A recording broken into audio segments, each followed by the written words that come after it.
Welcome to another edition of the Mael Time podcast. I'm joined today by Seth Frantzman. He wrote an amazing book on what happened on October 7th and the aftermath. It's called The October 7th War, Israel's Battle for Security in Gaza. He is also a contributor to the J-Post. Seth, thanks for taking the time today. Yeah, thank you for having me.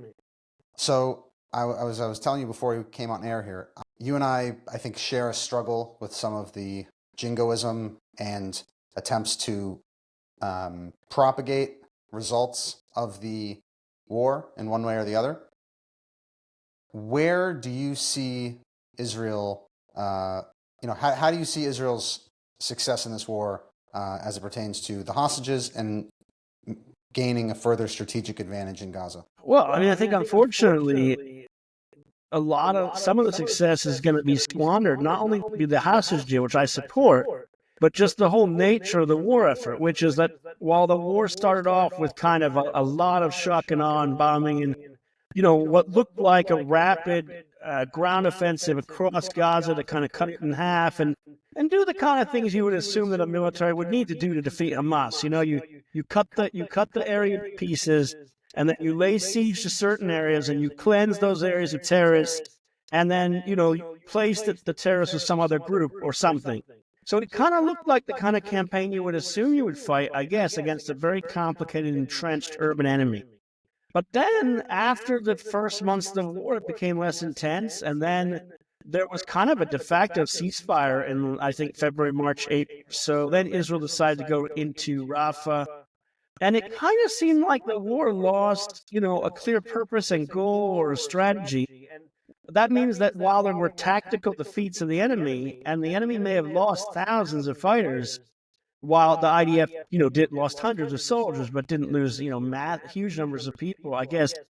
In the end of the day, it's not clear to me what the end goal is, because I think Hamas has shown historically it can always just recruit more people. Remember, Gaza has 2 million people in it, of which several 100,000 are men between the ages of, men and boys, between the ages of 15 and 35. You only have to recruit like 1% of them, and Hamas rebuilds itself. So I think that's the real problem. Is in the end, it's not clear.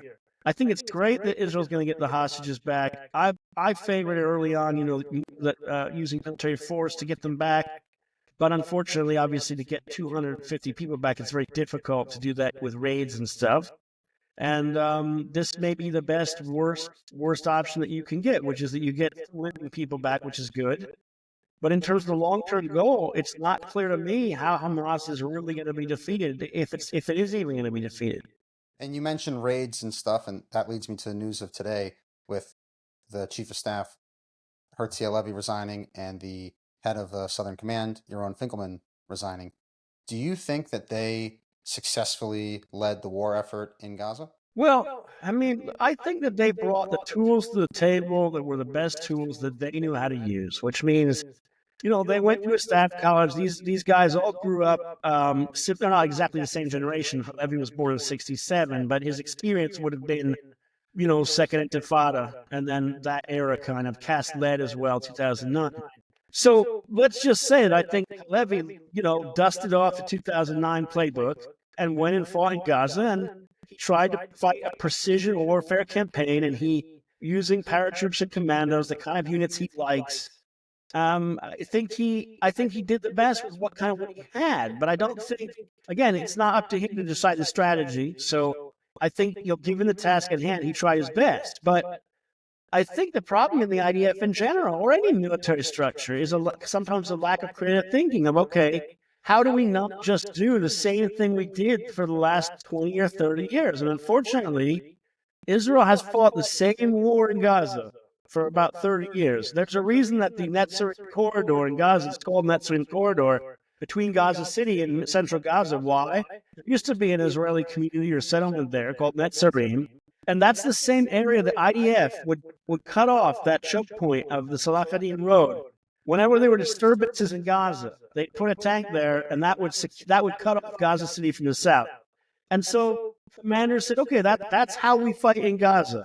Well, it's not how you fight if you want to win, because if you want to get rid of Hamas, you have to do something different. And I think that's the big problem. But again, military officers are not always the best people to come up with something different. Sometimes it requires, a much larger, bigger picture at the top.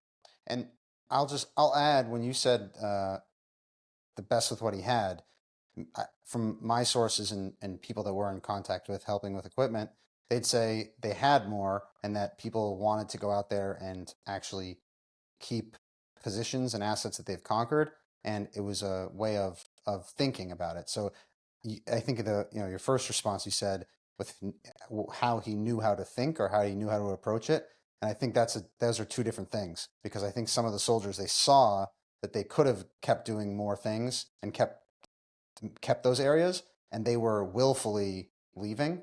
And I think there's a distinction there. But when you say the strategy, in your opinion, the strategy in terms of the raids in and out ultimately falls on the political echelon, not on the military echelon?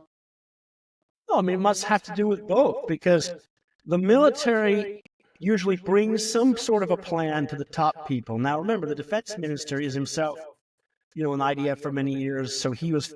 These people, by the way, these people are intimately familiar with Gaza, right? They were all like heads of Southern Command. Gaza's like their backyard, right? So let's recall the fact that they knew a lot about it.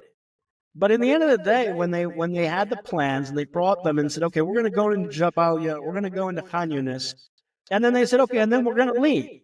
And no one said, wait a sec, no, we don't leave. We stay, we replace the enemy, we bring in something else. The political echelon didn't want to bring in some other political thing to run it. And the IDF had decided it was out of the business of running civilian lives. By the way, the IDF 40 years ago used to run Gaza, and the Israelis used to have police and stuff there. So it's not the IDF can't run civilian affairs. It doesn't want to. And that's okay, because the politicians decided it's not its goal.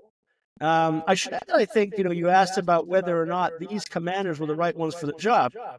These commanders failed on October 7th, and they did not recognize Hamas as a vicious genocidal enemy. Therefore, I would say in general, probably it's not the best to hire the same people to do the job that they didn't do a good job at. I just meant to say that I think the IDF system the system came up with the best ideas it could, given the constraints of how it thinks and the fact that it was used to precision warfare, and it didn't really want to fight in Gaza, because the whole reason Israel left Gaza in 2005 is that Israel didn't want to deal with Gaza. So it just wasn't the war that the IDF wanted to fight. To a hammer, everything's a nail. And for us, when I saw what was going on with equipment and what was going on with how soldiers needed to have basic things to protect themselves, and the idea that people would say, oh, yeah, Beseder, oh, it'll figure itself out, oh, it'll in time, things will emerge. And when we came to appreciate that there wasn't a short-term solution for so many soldiers, it was shocking to me. But when you look at how they envisioned combat and how they envisioned what they were going to do, it kind of makes sense, because they never envisioned fighting for more than a year. They never even had the idea.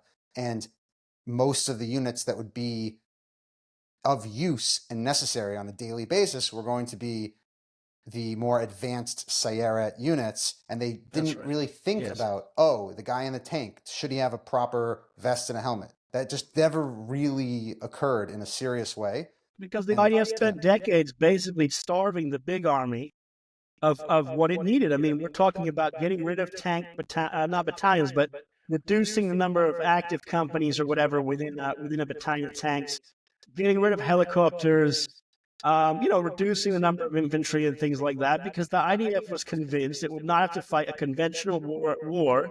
And yet, here you go. There's 24 battalions of Hamas fighters in Gaza.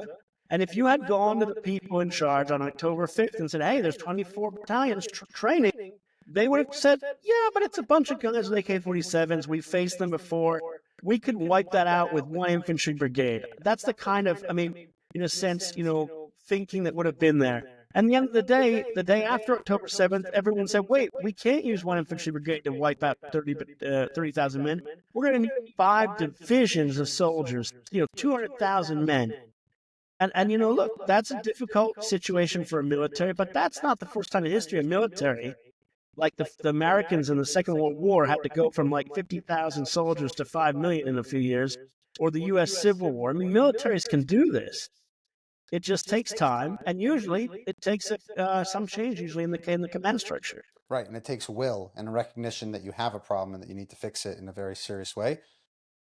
Where do you think things are holding with Lebanon? Because what the IDF spokesperson Hagari puts out and what the propaganda is different than the reality on the ground. And yes, they might have touched the Litani River and they had some achievements there, but it's not as if all of a sudden Hezbollah turned into future residents of Tel Aviv and that they want to live in coexistence and we can go to coffee shops in Lebanon. So what is the reality on the ground as you see it? Look, in Lebanon, I think the IDF was well prepared for that war, and it did kind of there fight the war it wanted to fight, which means a lot of precision strikes, getting rid of the high-level commanders, and also the ordnance, because the IDF basically was reticent to kill lots of people. It wanted to destroy things. I mean, they had trained for years in a whole doctrine called momentum to destroy things, like command and control nodes and all those fancy terms or whatever.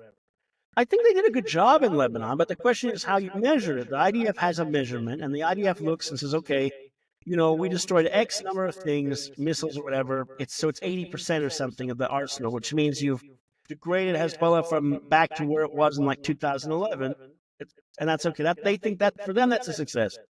And that's how they measure it, and they say it's a success. The question, I guess, is what kind of world do you want to live in 10 years?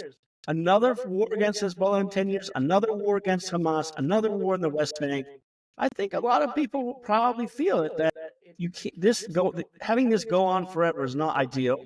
It would be better to just get rid of one or more of these terror organizations, completely rid yourself of them, and replace them with something else. I guess some people are under the impression that, well, hopefully the Lebanese will replace them the way the Syrians replaced the Assad regime. Well, that would be great, but I guess it's not clear if we're going to just wait by the water and hope that the body of your enemy floats by eventually. And the soldiers that I spoke to when the ceasefire was announced, I said, if you had someone, a loved one who was living in Metula, would you advise them to use their personal money and rebuild their house and try to build a life there and put your kid on the school bus and feel completely safe? And almost unanimously, the answer was no.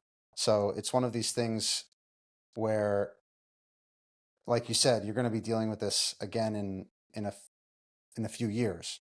And it's not to say that there weren't achievements. There were some major achievements, but it's one of these things where I think Israel's stuck in between, and it's difficult to see exactly how it shakes out.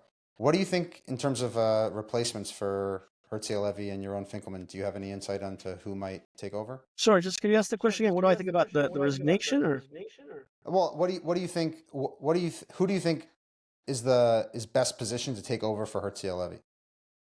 I don't think I should answer because that might jinx it. Let me just say without saying a name, I think it should be someone who got up in the morning on October 7th and rushed down to Gaza with a sidearm and commanded whatever troops they could find and then fought personally. It should be a frontline commander, an active commander. And if they weren't on the front on October 7th, they should be someone that rushed up north to defend against the possible Hezbollah invasion. It should be someone who's, clearly an active commander who likes winning, who thinks outside the box, who is not too entrenched with this kind of revolving door that you see of, let's all promote a bunch of people that actually didn't do a very good job. It needs to be someone outspoken who's critical and skeptical. It needs to get back to the kind of way the IDF, the reason the IDF was successful in 48, the reason it was successful in 67 and 73, the kind of phenomenal leadership that produced Israel. And these people were people that thought outside the box. And it's the kind of people that also took the initiative and were willing to risk their own lives. And look, like any bureaucracy, things can always get entrenched. And I think hopefully it will be someone that is a bit different. Of course, that will make it difficult. Would be a bit different, right? He went back and forth. But I appreciate your time. I know we were a little bit short, and I hope you can come back in the future because you have. Sure, happy to do it. I love your contrarian and outside the box thinking and your directness. So I really appreciate it, Seth. Thanks for your time. Thank you.